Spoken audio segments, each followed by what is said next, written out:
Pakistan super league ಅಥವಾ PSL ಈಗ Zimbabwe ಮೂಲದ ವೇಗದ ಬೌಲರ್ ಬ್ಲೆಸ್ಸಿಂಗ್ ಮುಜರಾಬಾನಿ ಅವರಿಗೆ ಬರೋಬ್ಬರಿ 2 ವರ್ಷಗಳ ಕಾಲ ನಿಷೇಧ ಹೇರಿದೆ. ಅಷ್ಟಕ್ಕೂ ಮುಜರಾಬಾನಿ ಮಾಡಿದ ತಪ್ಪಾದರೂ ಏನು? ಐಪಿಎಲ್ಗೂ ಈ ನಿಷೇಧಕ್ಕೂ ಏನು ಸಂಬಂಧ? ಸಂಪೂರ್ಣ ಮಾಹಿತಿ ಈ ವಿಡಿಯೋದಲ್ಲಿದೆ, ಕೊನೆಯವರೆಗೂ ನೋಡಿ. ವಿಷಯ ಏನಪ್ಪಾ ಅಂದ್ರೆ, ಬ್ಲೆಸ್ಸಿಂಗ್ ಮುಜರಾಬಾನಿ ಅವರನ್ನು ಈ ಬಾರಿಯ ಪಿಎಸ್ಎಲ್ ಸೀಸನ್ನಲ್ಲಿ ಇಸ್ಲಾಮಾಬಾದ್ ಯುನೈಟೆಡ್ ತಂಡ ಬದಲಿ ಆಟಗಾರನಾಗಿ ರಿಪ್ಲೇಸ್ಮೆಂಟ್ ಪ್ಲೇಯರ್ ಆಯ್ಕೆ ಮಾಡಿತ್ತು. ಒಪ್ಪಂದಕ್ಕೂ ಸಹಿ ಹಾಕಲಾಗಿತ್ತು. ಆದರೆ ಇದೇ ಸಮಯದಲ್ಲಿ ಅವರಿಗೆ ಭಾರತದ ಐಪಿಎಲ್ನಿಂದ ಕರೆ ಬಂತು. ಕೋಲ್ಕತ್ತಾ ನೈಟ್ ರೈಡರ್ಸ್ ಕೆಕೆಆರ್ ತಂಡದಿಂದ ಆಫರ್ ಬಂದ ತಕ್ಷಣ ಮುಜರಾಬಾನಿ ಅವರು ಪಿಎಸ್ಎಲ್ ಒಪ್ಪಂದವನ್ನು ಅರ್ಧಕ್ಕೆ ಬಿಟ್ಟು ಐಪಿಎಲ್ಗೆ ಹಾರಲು ನಿರ್ಧರಿಸಿದರು.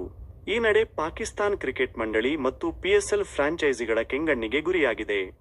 ಈ ಬಗ್ಗೆ ಅಧಿಕೃತ ಪ್ರಕಟಣೆ ಹೊರಡಿಸಿರುವ ಪಿಎಸ್ಎಲ್, ವೃತ್ತಿಪರ ಲೀಗ್ಗಳಲ್ಲಿ ಪಾರದರ್ಶಕತೆ ಬಹಳ ಮುಖ್ಯ.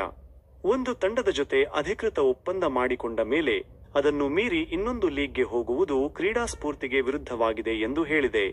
ಇದೊಂದು ಗಂಭೀರ ಉಲ್ಲಂಘನೆ ಎಂದು ಪರಿಗಣಿಸಿರುವ ಪಿಎಸ್ಎಲ್, ಮುಜರಾಬಾನಿ ಅವರಿಗೆ 2 ವರ್ಷಗಳ ಕಾಲ ಲೀಗ್ನಿಂದ ನಿಷೇಧ ಹೇರಿದೆ. ಅಂದರೆ ಮುಂದಿನ 2 ಸೀಸನ್ಗಳಲ್ಲಿ ಅವರು ಪಾಕಿಸ್ತಾನದಲ್ಲಿ ಆಡುವಂತಿಲ್ಲ.